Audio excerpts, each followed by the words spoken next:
Bagaimana jika induktor itu ini dihubungkan dengan sumber tegangan arus searah seperti ini ya. Kutub positif, kutub negatif misalkan dihubungkan dengan baterai. Maka misalkan kondisi awal ini belum ditutup saklarnya. Ini R ya, hambatannya ini L.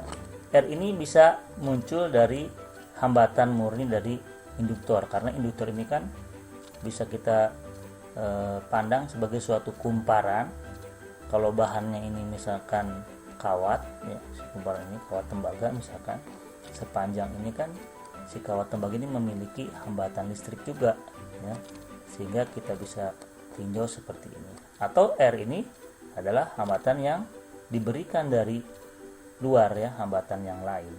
Jadi bisa muncul dari hambatan murni induktor, bisa juga si R ini diberikan ya resistor. Kalau ini saklar ditutup, bagaimana yang terjadi? Maka akan muncul arus ya. Nah, pada saat saklar ditutup, berarti ada perubahan dari 0 arusnya menjadi ada, sehingga pada induktor ini ada perubahan arus dari 0 menjadi ada, akan muncul medan magnet yang asalnya 0 kemudian jadi ada medan magnet karena ada arus ketika saklarnya ditutup. Nah, karena ada perubahan arus, muncul perubahan medan magnet, sehingga di sini akan muncul GGL induksi ya, karena ada perubahan flux. Nah itu jadi jika saklar ditutup, nah, kalau seandainya tanpa induktor, maka arus mengalir dan naik dengan cepat sampai ke nilai sebesar E per R, E nya E GGL ya. Nah, karena ada induktor, maka timbul sebuah tegangan gerak elektrik imbas pada induktor akibat perubahan arus dari tidak ada menjadi ada ya, ketika saklar ditutup. Dan tidak ada arus menjadi ada arus.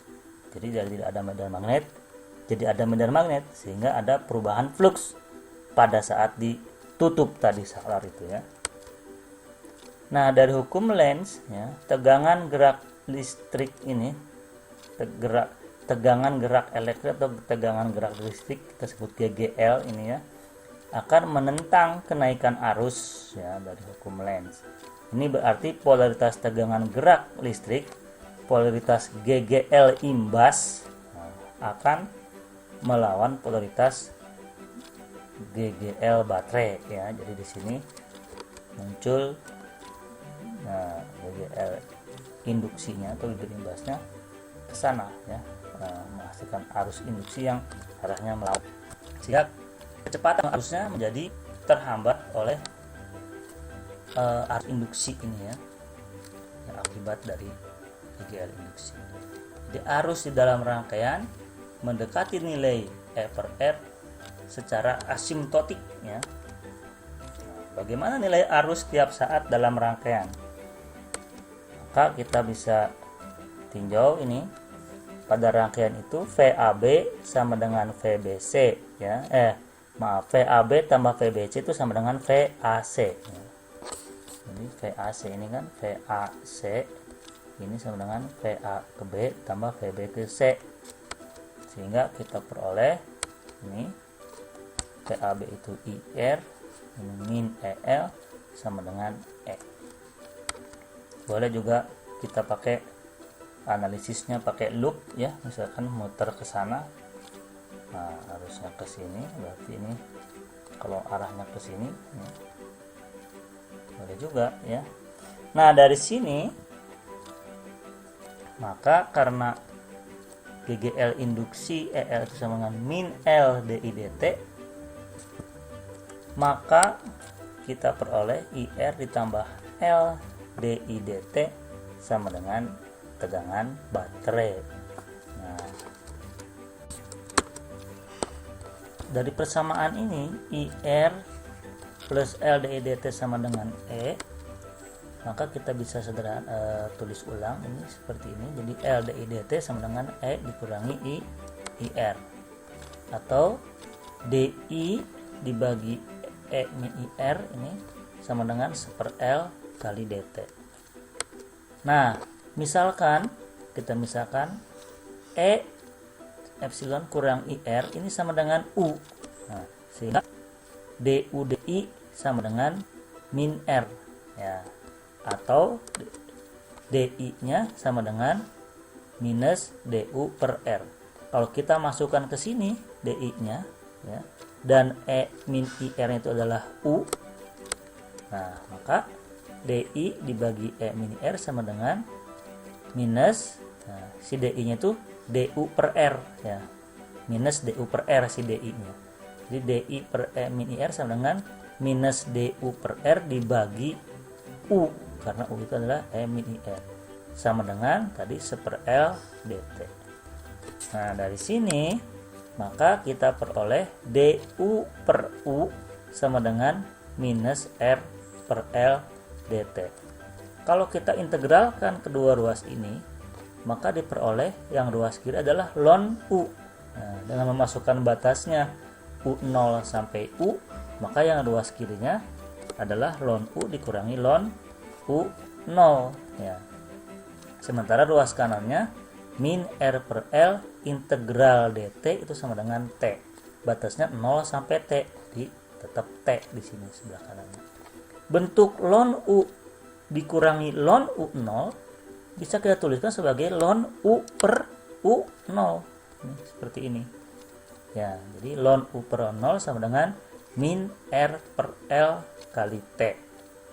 Nah, jadi kalau ini kita tuliskan ln-nya dihilangkan bisa dengan cara dipangkatkan. Jadi E pangkat ln U per U0 sama dengan E pangkat min R per LT. Jadi U per U0 sama dengan E pangkat min R per L kali T ya. Jadi ini itu sama dengan ini.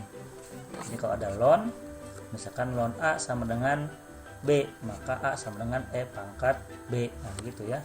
Seperti ini juga. Ln U per 0 sama dengan min R per LT. Jadi U per 0 sama dengan E pangkat min R per L kali T. Seperti ini.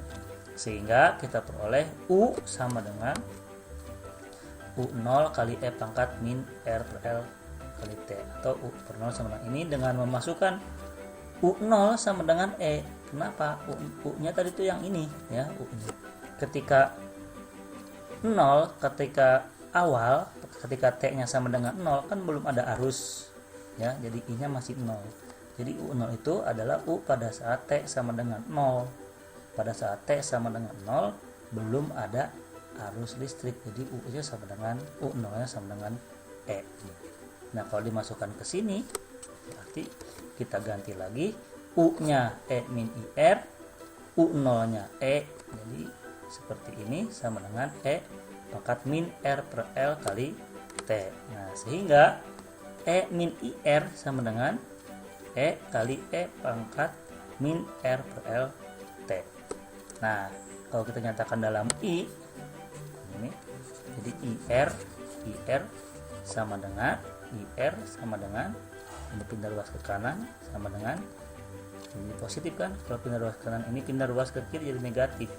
Jadi IR sama dengan E min E kali E pangkat min R per L kali T, atau kita tuliskan sama dengan E kali 1 min E pangkat min R per L T. Atau I-nya sendiri dinyatakan I-nya berarti E per R kali 1 min E pangkat min R per L T. Nah jadi dapatlah persamaan arusnya seperti ini. Ini arus sebagai fungsi dari waktu, jadi kita bisa tulis juga I dalam kurung T itu sebagai arus sebagai fungsi waktu.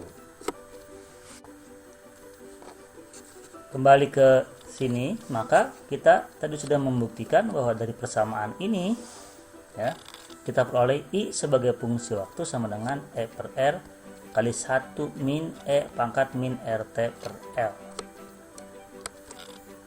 Nah kalau kita definisikan besarnya R per L itu besarnya L per R itu sebagai konstanta waktu induktif namanya. Ini L per R didefinisikan sebagai tau L, konstanta waktu induktif. Maka persamaan arusnya sekarang menjadi ini min T dibagi konstanta waktu, seperti ini ya. Karena ini kalau R nya ditukarkan, ini tulis T dibagi L per R. Nah, L per R nya kita definisikan sebagai konstanta waktu induktif, kemudian dimasukkan ke persamaan ini. Konstanta waktu induktifnya adalah persamaan arusnya seperti ini.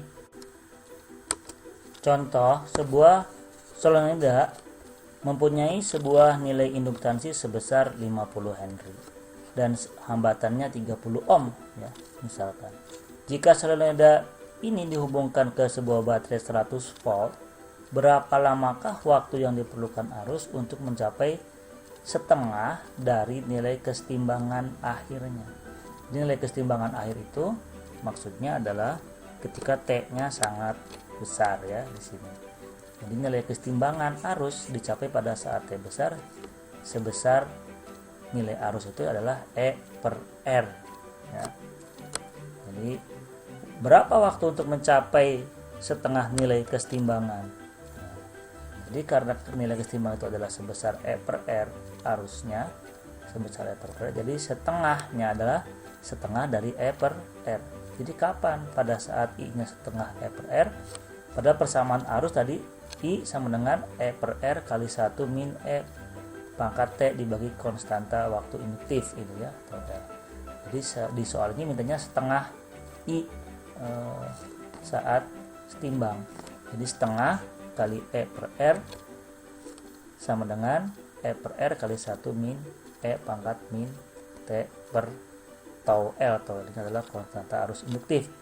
Sehingga ini E per R nya coret dan dalam kurung ini berarti sama dengan setengah.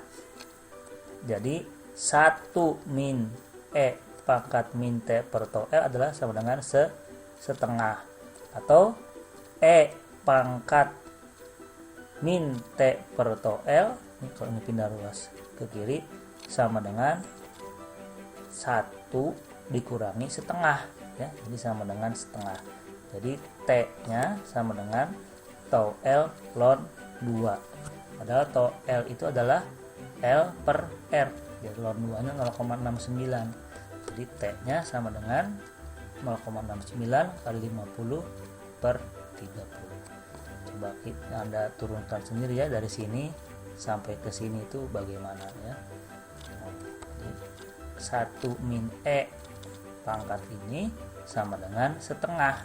Jadi E pangkat ini sama dengan 1 kurangi setengah gitu.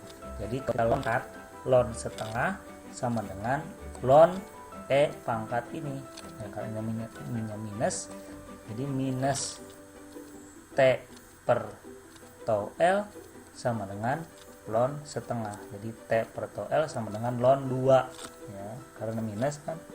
Kalau jadi plus, ln-nya jadi ln 2. Nah, min ln setengah itu sama dengan ln 2. Itulah contoh perhitungannya ya.